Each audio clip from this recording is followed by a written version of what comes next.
So I'm Nice glad you to are see here though. you. Yes, nice Me to see you. too. Yes. So, I typically just start with you introducing yourself and what you do and um your kind of platform, your mission, your values, your calling. Yeah.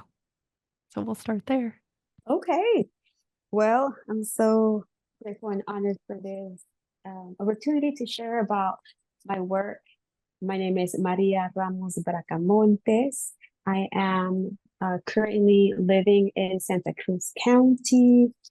I'm a Matson indigenous land. And although I grew up in Santa Cruz, which is north, I'm working in Watsonville, a town that is has a very large community of farm workers, specifically from an area of Oaxaca, San Martin Peras, Oaxaca. And I work here as a midwife. I Mm. work at the local federally qualified healthcare center that serves primarily undocumented farm workers and also the local hospital. And since I started working here, I felt called to do more than I was able to do through my work, my job. Um, um, in April 2020, I started the mutual aid project Campesina Womb Justice as an effort to really bring more resources to the community that I'm serving. I feel very strongly about showing up directly, people to people. That is our way. Um, that's an indigenous way. That Mhm. is a way that a lot of us who grew up in Mexico, I was born and raised in Mexico for the for the first part of my life. And I'm just so grateful for that experience of knowing what it's like to live so connected to the land, all the natural cycles of the day, um, and connected to just, people without many institutions. It was just the community trying to do their best to take care of each other. And I have a lived experience of what it's like to migrate north. I wasn't documented for the during my childhood until I was 18. And I really understand what it's like to live in this country without basic human rights. And Mhm. so all of this together has made me feel very clear. And now, after 4 years of doing this mutual aid work, there's a lot of confirmation and validation that yes, we need to go back to supporting people, directly from our hearts, um, people to people, and we don't need, these institutions that, yes, provide some help, but also provide a lot of restrictions or limitations, a lot of barriers, and really are not able to meet the needs of the community because what we need is our traditional ways of living and of caring for each Mhm. other. And that's really what I am hoping to create with Campesina Womb Justice via taking care of people's womb, uh, our ability to, bring life to this earth is giving birth, bringing life into this world is one of the most sacred and spiritual things we can do. And it is also a very transformative time in people's lives. And so uh, I have a lot of experience as a social worker. I was a social worker for over 20 years. I have a specialty in the whole, child care what is it called? Child welfare system, Mhm. working with families that aren't able to, provide for their children, and also in substance use and recovery. And I also do come from a lineage of birth workers and home births. And so myself, I I've been able to give birth at home by myself and really Oh, learn about the traditional midwifery. But I am a trained nurse midwife. I did go to medical school. I went to UCSF here in the Bay Area, and I am trained as a in a master's in nursing. So I do work in the hospital, but my whole dream is to bring home birth back to the people, to the community, to return its sacredness, to preserve that ceremony and those rituals and those traditions that really uh, nurture our spirit, protect our spirit, and nurture our spirit, and really keep us strong as Indigenous people. And so that we never forget who we are and where we come from.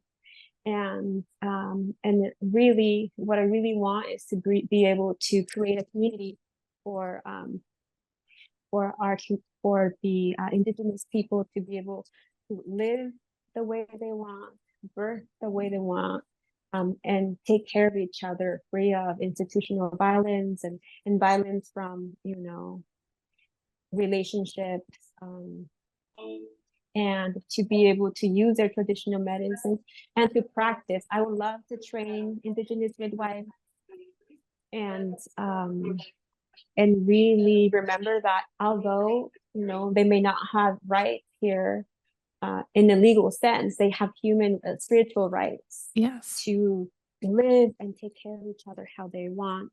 Hmm. It has been a very long, difficult journey. I've only been a midwife for 5 years, and I definitely dream of being able to be a community midwife where I can have my own practice outside of the institution.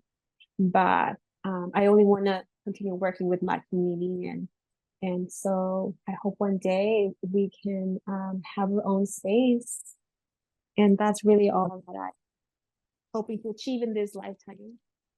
Well, and you're well on your way. I think everything you're talking about is so crucial. And there's so many barriers for women, for Indigenous women, for undocumented women. It's incredible how often um, folks and institutions lose sight of that primary need, which Mhm. is basic human rights. Like every single human deserves safety and access to health and access to wellness. Um, and it's so disheartening when we see the levels of institutional violence or we see the levels of disconnection happening in such a sacred time and space of motherhood. And like your work is so imperative to the next generation. Yeah, Yeah.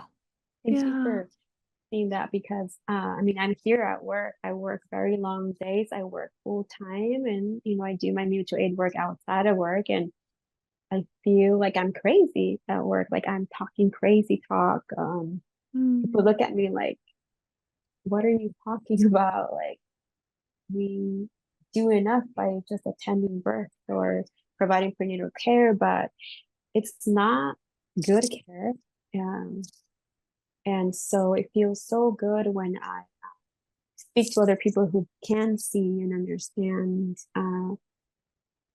that we are causing a lot of harm, and I don't feel good being a part of this system, but I feel very clear that and I get a lot of confirmation that it is important to be here right now. I'm able to do a lot of community work outside of work, but I do need most of the people here in the clinic or in the hospital. And then once a month we do Campesina Círculos where we really get to listen to what's going on in their personal lives in the community. We also do body work. We do Mm. traditional Mexican medicine. So we will do limpias, massage, um, herbal remedies, a lot of donations.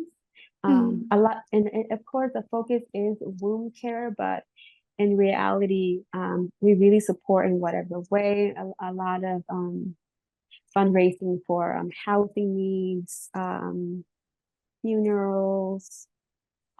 It feels so good to be uh, a project that the community comes to us for whatever the need is.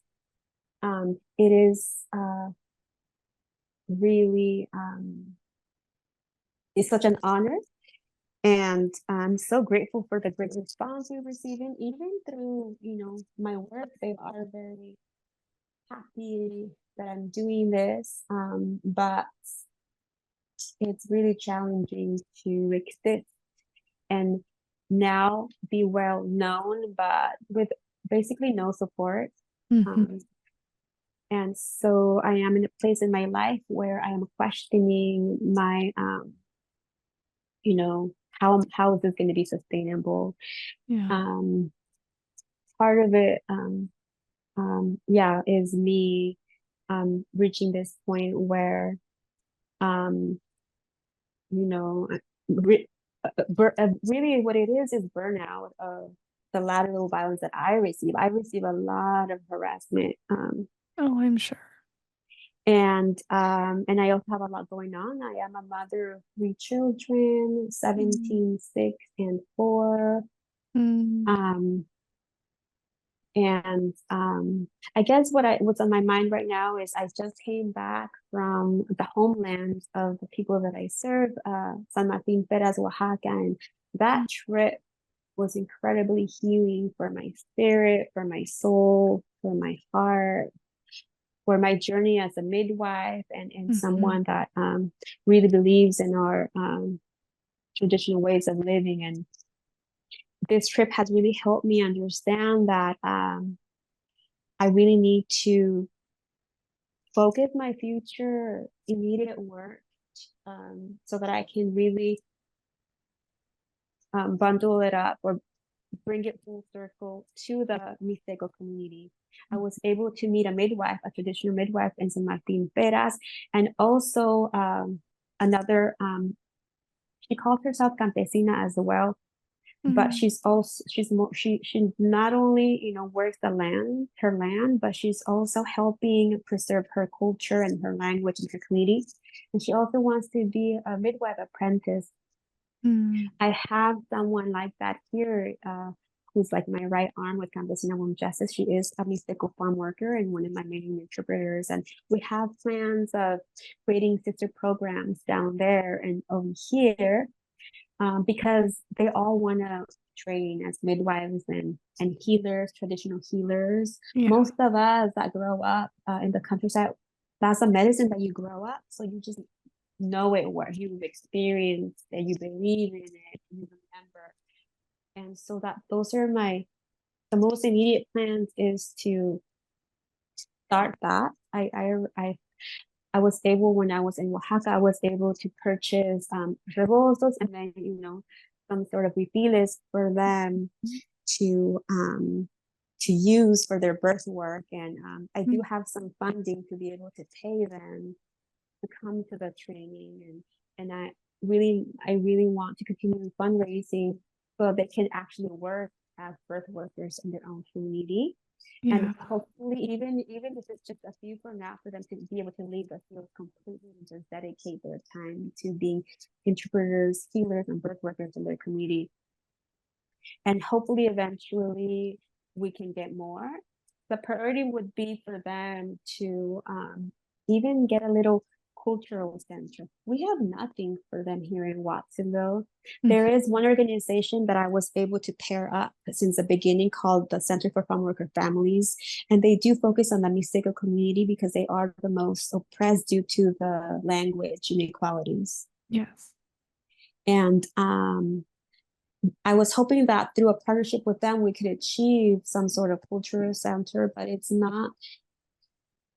There's so many barriers to supporting the local indigenous community here. But um, first thing is this doula training and to pay the campesinas. Second step would be for them to have their own cultural center. And I'm thinking that from there we can have different branches. I mean, there's so many needs.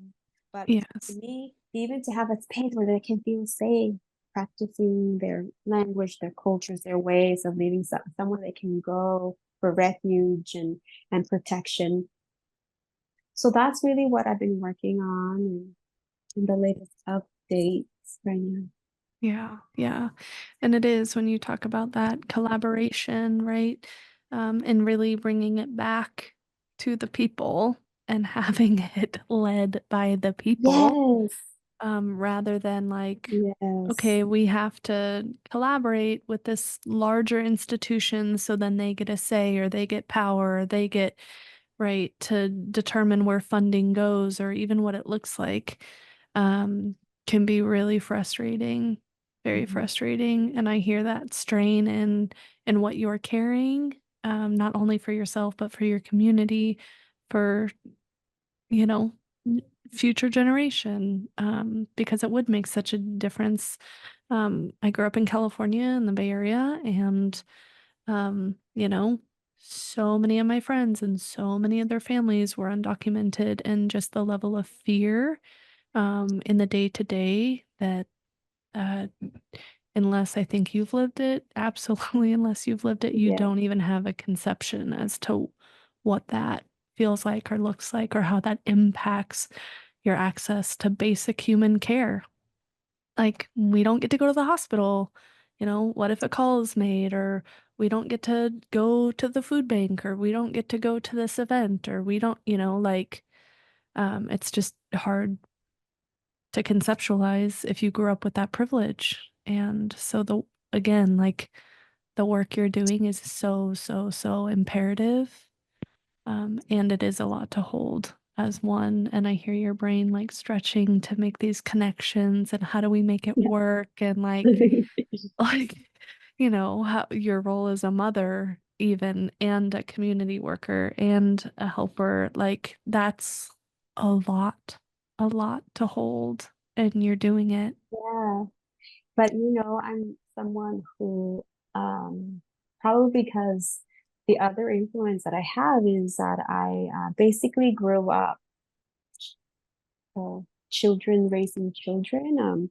My family Mhm. was very institutionalized. Not only was I undocumented, but I also didn't have parents growing up, and so my family was very involved in street life. Mhm. Mhm. Oh yeah. Drug gangs and drugs, and obviously child protective services always trying to separate my family, and so that has been something that has deeply impacted me. My mother did she died when I was 7 years old, and she did die in childbirth, which adds another deeper Mm.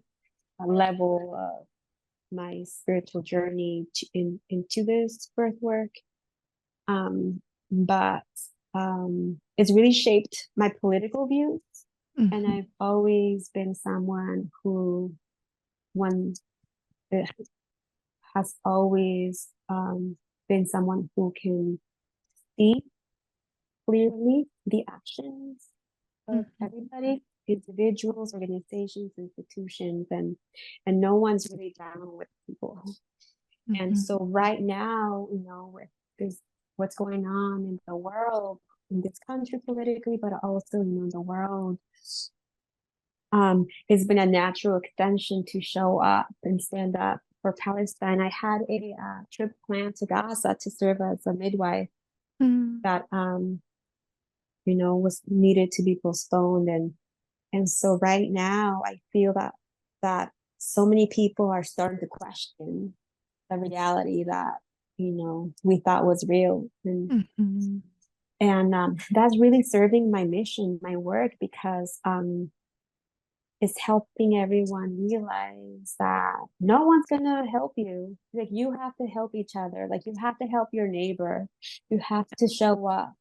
Mhm. Um, and so that just brings me so much hope and joy.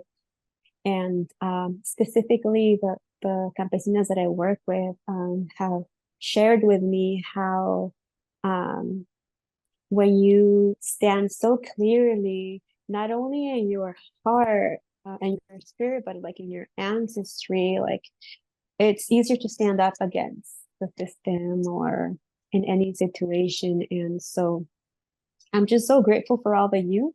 The last year, I've been spending a lot of time at the local university at UCSC, UC Santa Cruz. Hmm. And so I'm really feeling that solidarity um, locally and internationally. And so I'm just really excited to see what happens next. Um, but I also know that hard times are coming as well. And so really what I'm focusing on is sharing, spreading that knowledge of like how to take care of each other naturally without institutions, right? So the traditional medicine is so important. And yeah, so this summer, I just got back from Oaxaca and now I have some workshops coming up on birth work and also some traditional Mexican medicine around womb care. I also do a lot of advocacy and just spreading awareness. I although I am mostly in Watsonville because this is where I work and my mutual aid work is here. I'm also able to do events in my hometown, in my home community or barrio is called the Beach Flats. And there's a lot of things going on. And it's just, every day, I wake up in Santa Cruz and then I end the day in Watsonville. And the politics are just like almost polar opposites. Yeah. And so I am getting to a place, especially right now with the recent events and my coming back to this trip. I'm just coming back just in a way more clear and more willing to, speak up in a more, in a louder way. So, yeah. Yeah. Well, and I mean, I hear that that work that you've done around stopping that intergenerational trauma, right? I too was a child of protective services and constantly getting tossed around and removed. And yeah, my mom passed when I was 8, you know, Mm, addiction. And it's hard to bear the weight of your own work that you have to do. And then you carry that into your work as an adult. Um, and it's hard when it is so personal and you have lived the consequences of these bigger systems and mm, people not just letting themselves step out of their own experience and have compassion and empathy for the person literally living next to them. Because I 100% agree. Like, we have to rely on one another because no one is going to come rescue us. Like, no one is going to swoop in and say, okay, we're good, everyone get along. Like, the system is violent and it pits and it pulls and it tears. And so, having the ability to be really grounded in what you need in order to continue doing what you're doing is such a blessing, truly. I love Oaxaca, holds a very special place in my heart, one of the best cities I've ever been to. And so I can only imagine the healing that happened in that place with that community, and to just feel such a strong sense of belonging. And that definitely creates a lot of safety mm. within someone. So I'm glad you got a lot of healing from that trip and you met people who are aligned with your vision and your mission and can support so that you can continue doing what you're doing. Yeah, and really, and having more clarity, not just clarity around my intention and my role, but also it's time now Hmm. um for me to hand off this work to them because they're the ones that have everything. They have their culture, they have their language, they have community, and they have so much land in their homelands. Mm-hmm. And that was one of the things that was really healing for me, to go to their fields and to see how rich they are. They're so rich Mm-hmm. and they're so rich in all the ways. They're just not rich in dollars. But we know why, right? We know the Mm-hmm. harm that this country has caused around the world. And so that's why everything is so significant, because we have these misconceptions that there's all these poor third world countries, Mm-hmm. and we humiliate the people and we make people feel less than and treat people so terribly. But so I'm coming back telling the community, especially here at work, they're so rich down there. Mm-hmm. Here we Mm-hmm. see the campesinos as poor. Mm-hmm. Why are they poor? Mm-hmm. And so for me, I'm coming back with that clarity of, okay, you know, they just need the resource, but they know what to do, and they have the ability to lead themselves, and they just needed, to be seen and heard, and a little bit of protection and really resources. So I really want to focus my efforts on building something for them, and truly, um as a midwife, I definitely am invested in training more indigenous midwives, and I feel like that's going to be my main role. Yeah. But it just frees me up, right? I'm originally from Jalisco. I was Mm. born there, and I was born in Coca territory, and I've been able to go to like the main town of the Coca people, but there's like not even 30 words left of the language, and there's like Yeah. not that much like knowledge of the culture left, and and so for so long I felt like it was something that I was missing, that I didn't know what my indigenous ancestry was. Mm-hmm. And I felt, and it brought me down. It affected everything, my self-esteem. Here, in the US, I didn't fit it into indigenous midwifery groups. Mm. Because not knowing, some people say, "Oh, I'm Tarahumara," or Wirarica, or whatever the indigenous group was, and it was like, oh God, I'm like, I can't be whole without knowing what my indigenous ancestry is. But one of the healings that I reserved in Oaxaca is that that doesn't matter, because I know what it's like to live in an indigenous way. Yes. I know what it's like to not have electricity, to Mm-hmm. plant corn, to work, to have respect um, for elders, for the elements, to find all the beauty in nature, and to communicate with nature, and really participate in that that ability to honor the sacred and to connect to the spirit world. And so I'm really um, excited for this closure of this part of this mutual aid project with Campesina, womb justice, and to see what's next for me on a personal level. Yeah.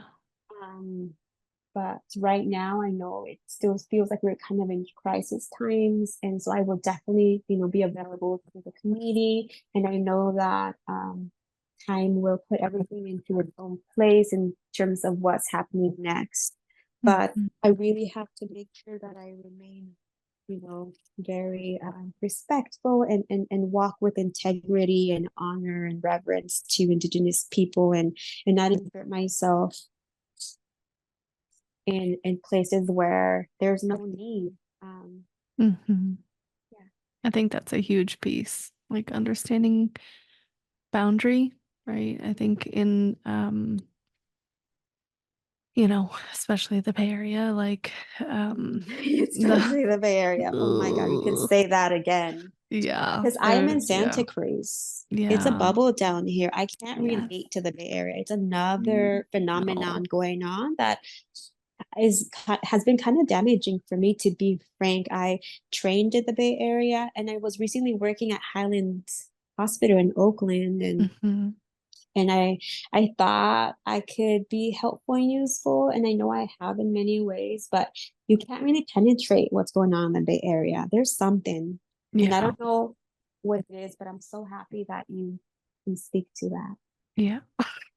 It's crazy. It's crazy. And I think it's, it's deeply, deeply, deeply like most all of, I mean, all of America, but deeply Yeah. rooted in systemic racism, and Within BIPOC communities. oh, 100%, right? And there's a lot of intentional segregation that still occurs.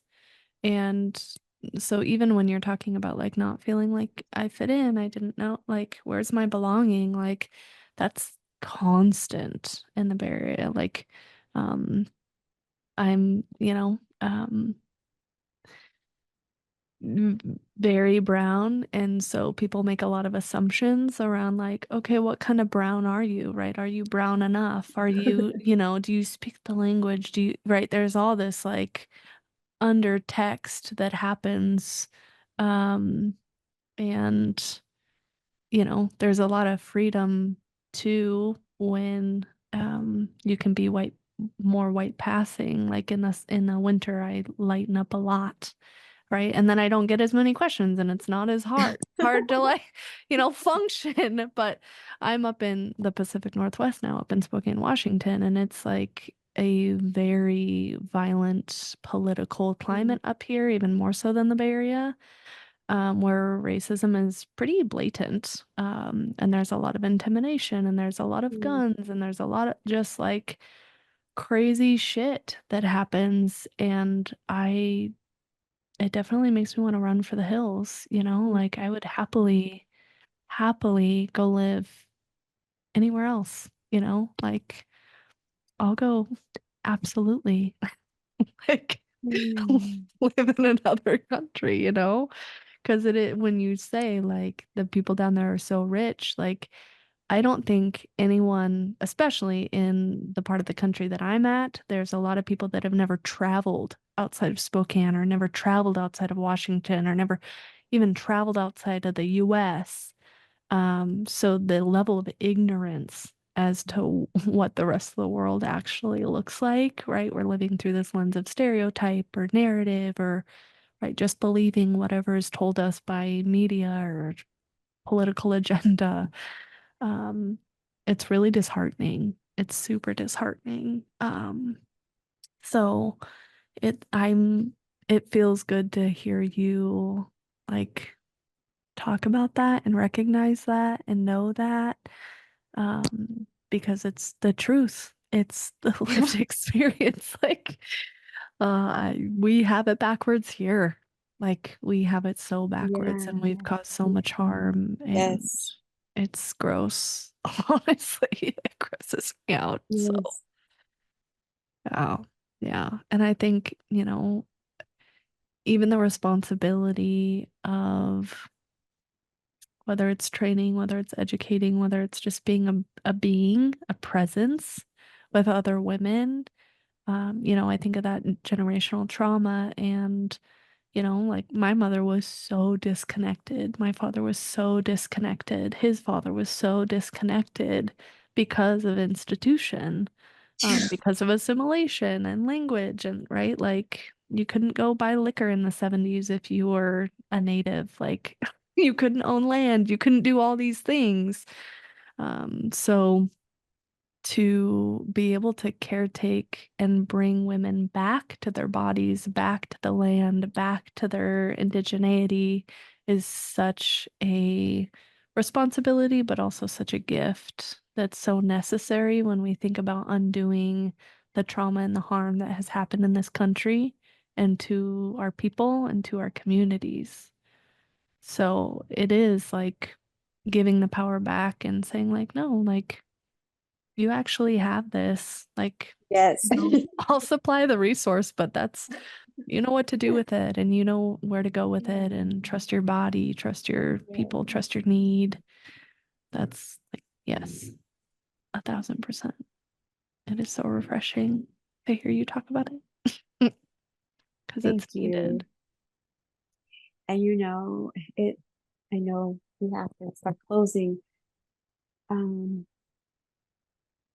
the saddest part it has been that sometimes is even just fellow BIPOC people or fellow birth workers or fellow mutual aid, not mutual aid, but more other people that are trying to do this community work, but coming from a place of saviorism or Yes. internalized oppression or ego, um, and or people who don't recognize their power. Mm-hmm. They're so powerful, and I didn't know, but I think that what has allowed me to do my thing has been that I was an orphan. I was raising all my siblings and I was running a household at age 12 and I was undocumented, running a household in the US. Um, and probably because our birth order or so many factors, seen and unseen, um, I was given this insight or this experience that I always knew I only had myself and, you know, something bigger than me. It was really just me and them. And so I had no one to report to or no one helping me. So Mm-hmm. I had to figure it all out. And Mm-hmm. if I was able to do that, anyone can do it. Yes. Yeah. And and we could do it in a better way by you know, growing up in so much violence in my family, but in the community and in the institutions. That's all I ever wanted. I wanted to bring out the best in each other, and I always wanted for, you know, people to not have to suffer so much. And so and so I noticed all the transformation working in substance use recovery and in birth work. Mm-hmm. Those and together that intersection is one of the most powerful moments in someone's life because both have such a thin veil between life and death, right? Yes. People Yes. who are using a lot of substances, especially the opiates or in very violent situations, they're at the verge of death. Staying in childbirth, and I know because that's how my mother died in childbirth. Mm-hmm. And so I have so much respect for death in all the ways. I don't, like, I could tell you, I'm not afraid. I know that it's not up to me and anybody except, the spirit's destiny. I know that there's so much we can do to protect life and to save lives, but I know that I'm human and I have limitations and I'm so committed to supporting life and protecting life. But I know that I'm not all powerful. I know that it takes teamwork. And so everything that I do comes from that place of, pure love and good intentions and really believing in the power of transformation and really a desire for a better world, you know. Mm-hmm. But I also know I'm just one person and I know I'm so clear that for the rest of my life I want to continue doing this work, but I am in a place where I want to start being more compassionate with myself too. Which is and essential. and now I feel like I've built a foundation where so many people understand what's needed, what we're doing, and want to show up and support. So I think for now, just really focusing in, kind of like rigid, especially, with so many times I'm like, I don't know, with white people, just want to focus with BIPOC, but it's them who have the money, and the resources. I Mm-hmm. have to, and really, I want to focus on that, like, you know, um, really be understanding of why you need to, well, why do you have all this money? Why do you have all this privilege? And how, if people really want to show up, it's they're gonna have to give their money, their Hmm. homes, their land. They really need to do that, and I want to help with that. I want to help directly to people's hearts, Hmm. and I want to, yeah, I feel like that's, I see so many stories of success, even in the Bay Area or Northern California, indigenous people getting their back or their land back. And for undocumented indigenous people, what would that look like, right? They need living, they need homes, they need Hmm. human rights, and they need Hmm. homes. Yes. Um, and they wouldn't, they have lands. This was not here. They were forced to migrate here because of this country, the all the just the greed, really. And so I can see that for the next few years, I want to still be involved with that, but also not take up so much space in the Mixteco community. So I'm really looking forward to, resting more myself, and really guiding from uh, a place of support. Hmm. Hmm. Yeah. And I really want to drive that message home, right? When we talk as a nation about immigration being a choice, it's not a fucking choice. No, No one wants to leave their home. No one no, wants to leave their no. community. No one wants to leave everything that they love behind. It is not a choice. Mhm. So I like to nail that home. Like it is greed. Forced It's about migration. survival. It's Mhm. about, yeah, like let's help our people get out of basic survival. Let's help our women be able to deliver healthy, happy Yes. babies and to be cared for, even in the prenatal and postnatal process. Like, um, so thank you, thank you, thank you for what you're doing. Um, it is powerful work.